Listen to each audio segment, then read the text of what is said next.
আচ্ছা, আজ তো মনে হয় মেহেরজানের সাথে তোমার দেখাই হয়নি, তালি পরে সে তোমার হিট দিলে কিরাম করে? আরে ভাবি, তার সাথে আমার দেখাও হয় না, কথাও হয় না। মাগো, যে সিন আমি আজকে দেখেছি, আমি মারাত্মক হিট খাই গেছি। বিরহের ভারে আমি 10 হাত মাটির তলে নেমে গেছি।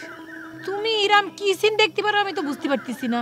একটু আগেও তো সে এসে বসে বসে আমার সাথে কথাবার্তা কয়ে গেল। তুমি কি সিন দেখিছো? তোমার বাড়িতে আসার পথে আমি দেখি কি, সে কুখ্যাত পকেটমার টেপার সাথে হাঁটতেছে, হাসি হাসি কথা করছে। এই সিন দেখার পর আমি যে ফিট খায় পড়ে যাইনি, আমি যে এখন খাড়াই আছি কি করে সেটা আমি বোঝাতে পারতেছি না ভাবি। আচ্ছা দেওরা, এটা কিরাম কথা করছো কদিনই? টেপাই গ্রামের সাওয়াল, মেহেজান তার সাথে কথা কইবেরই পারে, তো এই সিন দেখে তোমার ইরাম হিট খাওয়ার কি আছে আমি তো বুঝতে পারতেছি না। ওরে ভাবি, এই কথা কওয়া সেই কথা না, আমি কি করে তোমাকে বোঝাইবো কও? সে টেপার সাথে হাসি হাসি মিষ্টি মিষ্টি করে কথা কয়, আর আমি যখন তার সামনে যাই আমার সাথে কথা সে খুঁজে পায় না, সে আমার সাথে বিরক্ত করে কথা কয়। আচ্ছা ভাবি, আমি কি এতই অবহেলার পাত্র? তোমাকে শুধু আমি এই বিচারটা দিয়ে গেলাম, আর যদি তোমার কষ্ট দিয়ে থাকি আমাকে ক্ষমা করে দিই।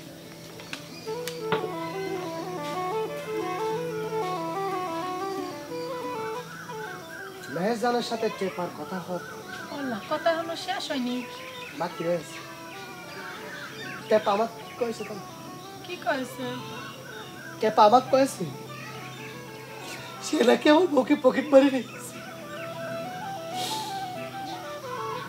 আমার বুকটা ভাইটে যায় ভাবি, মিয়া মানুষ হলে এতদিনে বুকটা ভাইটে যায়।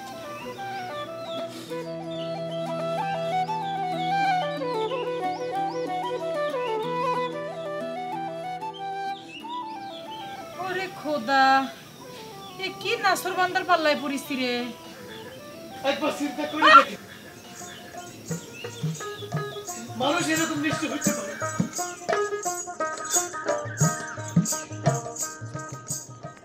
আপনি একটু সরেন, আমি তার সাথে কথা বলবো। আপনি সেদিন আমার নামে মিথ্যে অভিযোগ দিয়ে আমার বডি সার্চ করেছিলেন না?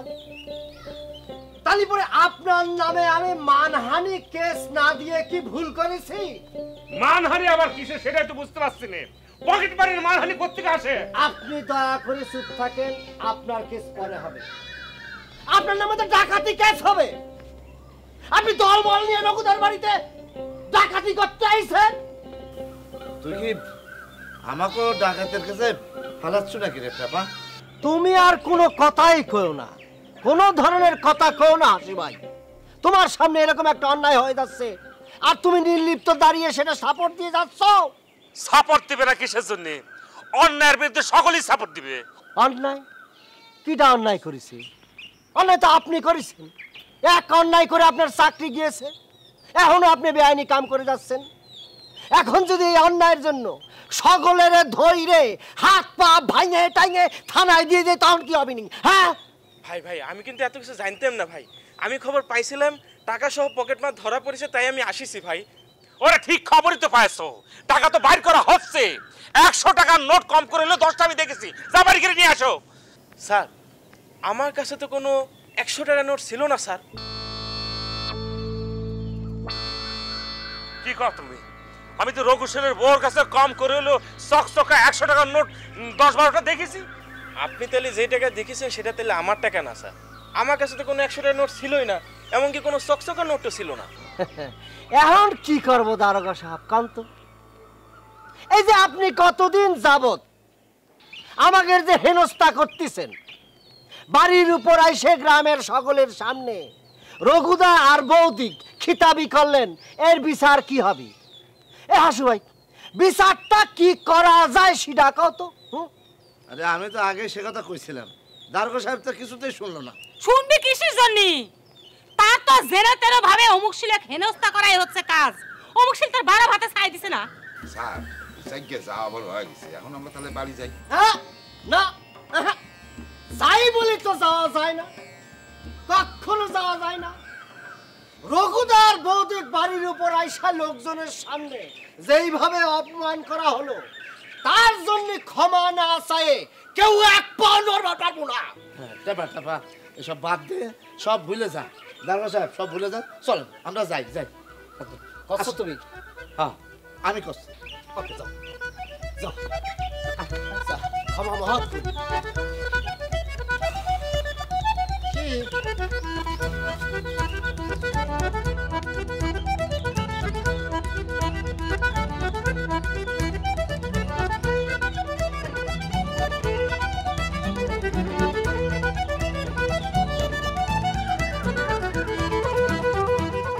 শাড়ির উপর কোনো ওষুধ নাই, বুঝতে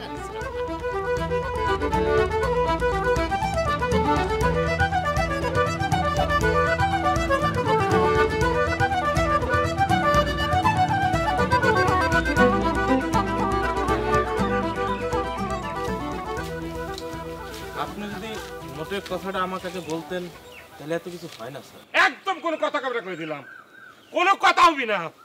তোমার কারণে আজকে একটা ক্রিমিনালের কাছে আমি হারে গেলাম, অথচ আমি ভালো করে জানি রঘুশের কাছে যে টাকা পাওয়া গেছিল সে সমস্ত টাকা ছিল তোমার।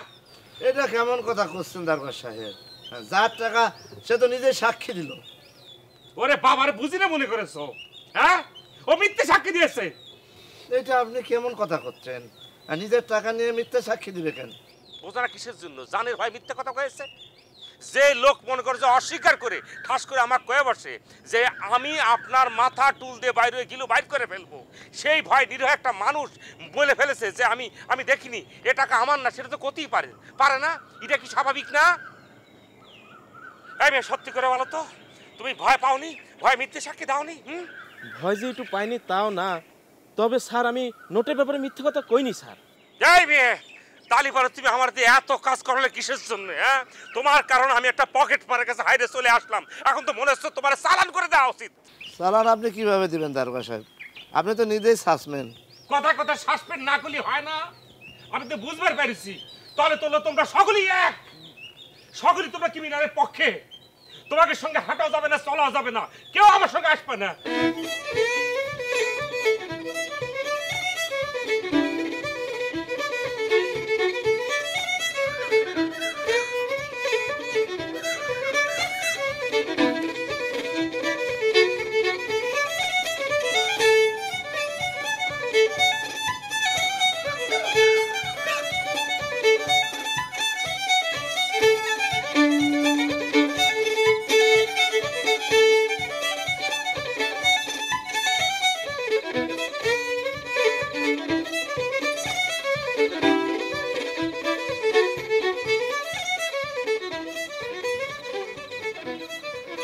হায়রে হৃদয়, তক মা করার কেউ নাই। এই যে সারাটা দিন আহার নিদ্রা ত্যাগ করে বসে আছিস, তোকে কেউ দেখে না। মেহেরজান, মেহেরজান, তোমার সমস্ত শরীর জুড়ে খালি নিষ্ঠুরতা, খালি নিষ্ঠুরতা। একবার তোমার জানতে ইচ্ছে করতেছে না কিসের জন্য আমি আহার নিদ্রা ত্যাগ করে অনশন করেছি? একবার তোর মুখ দেখে তো মনে হচ্ছে না যে তুই না খেয়ে আসো। কালীপুরকে আমি তোমার সাথে মিথ্যা কথা করছি? তুমি কি করছো? আমি সত্যি বলতেছি, সত্যি বলতেছি, আমি সারাদিন আহার নিদ্রা কিচ্ছু করি নাই। ঠিক আছে, বিশ্বাস করলাম তুই সারাদিন কিছু খাসনি। খালি এইটুকুই? আমি কিসের জন্য সারাদিন আহার নিদ্রা বন্ধ করে অনশন করে উপবাস আছি সেটা জানতে চাচ্ছ না? আমি নিশ্চয় তোকে না খেয়ে থাকবার কইনি। ডাইরেক্ট না করলেও তোমার জন্যই কিন্তু আমি সারাদিন না খেয়ে নিজের একেবারে তিলে তিলে শ্বাস করে দিয়েছি। আজারে পেশাল বন্ধ করে তুই এখন এখান থেকে যা তো পোষা। ও, আমি তোমার সামনে আসলি পরে আজারা পেশাল হয়ে যায় না? আর একটা পকেট মার টেপার সাথে সারাদিন কথা বলো, কোনো ক্লান্তি আসে না। আমি একটা পকেট মারের চেয়েও কি খারাপ মানুষ হয়ে গেলাম? পকেট মার তো তোর মতো মিথ্যে কথা কয় না। কি কলা? আমি তোমার সাথে মিথ্যে করছি? এত বড় কথা তুমি কতি পারলা? তুমি একটা পকেট মারের সামনে রোমান্টিক ভাবে দুই হাত জোর করে ক্ষমা প্রার্থনা করতে পারো, আর আমার বেলায় আমি হচ্ছে একটা খারাপ মানুষ।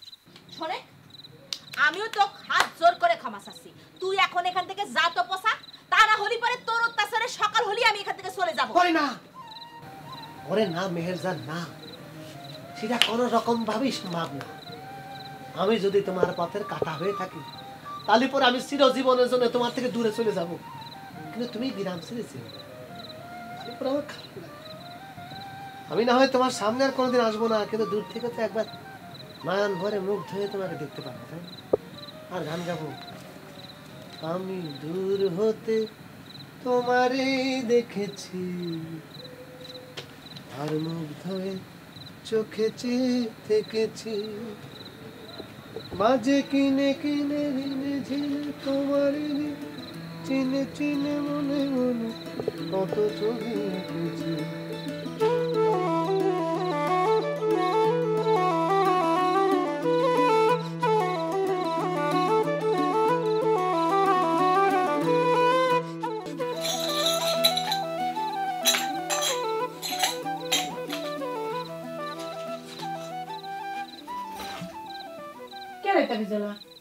ওই রঘুশীল নাকি দারোগা দুলুভাইয়ের মাথায় বাড়ি মেরেছে। তুমি তো আমাকে একটা ভালো উপাধি দিয়েছো, তাবিজওয়ালা। কি আর করবো, স্বামীর নাম ধরে তো ডাকা যায় না, ছেলে বলেও হয়নি যে তাকে বাপ করে ডাকবো, তাই তোমায় উপাধিটা দিলেন, আর তো কোনো উপায় নেই। তুমি তো ওই যে বলতে পারো, ও গো, হ্যাঁ গো, কেমন আছো গো, হ্যাঁ, এটা ডাকলে তো খারাপ শোনাবে না। যাও, এসব করে ডাকলি পরে মানছে কি কবে, লোকে যদি শুনে তাহলে কেমন কবে না। বাদ দাও তো, তোমার যে কথা জিজ্ঞেস করলাম তার তো কোনো উত্তর দিলে না। রঘুশীল নাকি দারোগা দুলুভাইয়ের মাথায় বাড়ি মেরেছে, সে এত বড় সাহস কোন থেকে পায় যে একজন দারোগার মাথার মধ্যে বাড়ি মারে? আর তোর কেরাকা রঘুদা তার মাথায় বাড়ি মেরেছে। আরে ওই ঝগড়ার সময় কি যেন কয়েছে, সেটা রং সং মাখিয়ে ওই ঝন্টু সবাইকে কয়ে বেড়াচ্ছে। একদম ফালতু লোক, খামাখা মানুষে হেনস্থা করবার চায়। খামাখা কাউকে গো, আমিও তো শুনলাম রঘুশীলের কাছে পকেট মার টাকা পাওয়া গেছে। সব মিথ্যে কথা। যে লোকের পকেট মারা গেছে সে নিজে এসে সাক্ষী দিয়ে গেল ওই টাকা তার না। খামাখা মানুষজনের সামনে রঘুদাক অপমান করা, মাথা তো গরম হবি। আচ্ছা, রঘুদার কথা না হয় বাদই দিলাম, কিন্তু টেপা যে পকেট মার এই কথাই সাত তল্লাটের কিডা না জানে, তা কি জন্য তোমরা পুলিশের কাছে ধরাই দিচ্ছ না? মানুষ যতই জানুক টেপা পকেট মার, কিন্তু কেউ তো কোনোদিন প্রমাণ করতে পারিনি। এমনকি তোমার দুলাভাই দারোগা থাকা অবস্থায় তারও পকেট মারেছিল, সে তো ধরবার পারে নাই। তোমরা কেউ সাক্ষী দাও না, সেটার জন্য প্রমাণ করা যায় না। দুলুভাই আসলে ঠিক কথা কয়, তোমরা গ্রামের সকলে মিলে ক্রিমিনালের পক্ষ নাও। আচ্ছা ফুলমতি, তুমি ঝন্টু দারোগাকে দুলাভাই কাও কি জন্য? গ্রাম সম্পর্কের বোনের সাথে বিয়ে হলো, তার বউ তো তোমার ছোট। আহা, বোন ছোট হলে কি হবে, দারোগা দুলুভাই তো সম্মানে বড়। তোমার দুলাভাই আজকে আমাকে হকাল করে ডাকিছে, মেজাজ যেমন খারাপ হচ্ছিল। মেজাজ খারাপ করার কি আছে, তুমি তো হকারি। হকারে? তাহলে আমাকে আবার ভাইরা ভাই বলে কি জন্য? এরপরে যদি ভাইরা কয়ে আমার ওই যে তেল মারতে আসে, তাহলে কিন্তু আমি কঠিন জবাব দিয়ে দিব, এই বলে রাখলাম। আমি হকার আর তুই কি? হ্যাঁ, তুই তো ফাও দারোগা।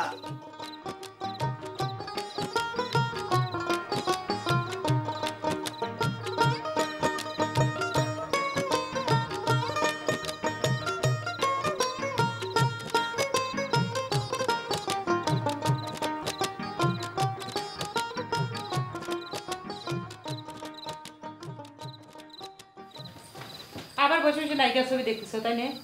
আরে না, সারাদিন শরীরের উপর দিয়ে যে দখল গেছে, তাই নিজের চেহারাটা একটু দেখতেছিলাম। একেবারে চেহারাটা কাইলে হয়ে গেছে। খালি চেহারা কালো হবি কে, মাথার চুলও তো দেখতেছি সব ঝরে পড়ে গেছে। টিটকারি করতেছে সাবিত্রী রানী। এই রঘুশীলের মাথায় ঝাঁকড়া চুল, ঝাঁকড়া চুল টাইফয়েড হয়ে সব পড়ে গেছে। যাগে বাবা, তাও একটা প্রণাম করি। কইছে যে টাইফয়েড হয়ে মাথার সব চুল ঝরে পড়ে গেছে, কও নাই যে সাবিত্রী রানীর অত্যাচারে তোমার মাথায় টাক পড়ে গেছে। অবশ্য যে কয়েকটা চুল আছে, দারোগা যদি ধরে নিয়ে যায় হাজতে ভরতো, তাহলে তো সে কয়টাও থাকতো না। কি যে কও সাবিত্রী, নিজের চোখেই তো দেখলে। ইয়ে কয় ধর্মের কল বাতাসে নড়ে, সব দিনের আলোর মতো পরিষ্কার হয়ে গেল। অবশ্য তুমিও আমাকে একটু একটু সন্দেহ করছিলে। আমার কাছে কিন্তু সব কিছু এখনো সন্দেহ মুক্ত না মুশকিল, এখনো কিন্তু মেলা বিষয় নিয়ে আমার সন্দেহ আছে। তোমার মাথা ঘুরে পড়ে যাওয়ার বিষয়টা নিয়ে এখনো কিন্তু আমি সন্দেহ করি। তাই এই বিষয়ে তো আমি কিছুই কইতে পারবো না। টেপা আমার কি অবস্থায় পায় মাথায় জল ঢালছিল সেটা টেপাই ভালো কইবার পারে। টেপা ভালো করতে পারে তাই না? বউনি না হতে যে মিথ্যে কথাটা কইছিলে সেটা জবাব কিরা দিবি? এই যে দাও, তুমি কিন্তু একটা মিটে যাও ইস্যু নিয়ে কথা করছো, এটা কিন্তু ঠিক না। মিটে যাওয়া ইস্যু না তো, তোমার শরীরই যদি খারাপ হবি তাহলে তুমি ডাক্তারের কাছে গেলে না কিসের জন্য? আমি এত করে কইলাম যে মেহেরজানের কাছে যাও, যা দেখায় দুটি ওষুধ লিখে নিয়ে আসো, সেটাও তো যাও নাই। আচ্ছা মেহেরজানের কাছে যাবো কে? মেহেরজান কি ডাক্তার নাকি? আচ্ছা ঠিক আছে, তুমি যদি আমাকে ধরো যে বড় ডাক্তার দেখাবার চাও তাহলে পাবনা নিয়ে চলো, যাবো ডাক্তার দেখাবো, আবার একটা বইও দেখে আসলাম। তাই না? পাবনায় তোমাকে নেওয়া হবি, তবে বড় ডাক্তারের কাছে না, মেন্টাল হসপিটালে তোমার মাথার চিকিৎসা করার জন্য। বুড়ে কালে তোমার যে নায়িকার ছবি দেখে দেখে মাথা নষ্ট হয়ে গেছে, সেটা একটু বুঝতে পারো?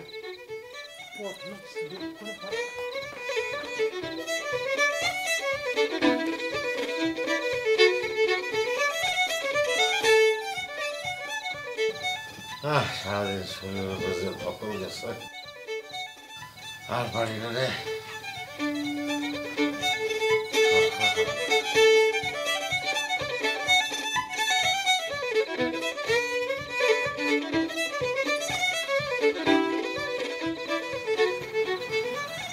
নিশ্চয়ই কষ্ট করবে এইভাবে চলে যাওয়ার পর আবার কেন ফিরে আসিস? যদি বলো আঘাত পাওয়ার জন্য ফিরে আসিস। আমি কষ্ট পেতে ভালোবাসি, তাই তোমার কাছে ছুটে আসি।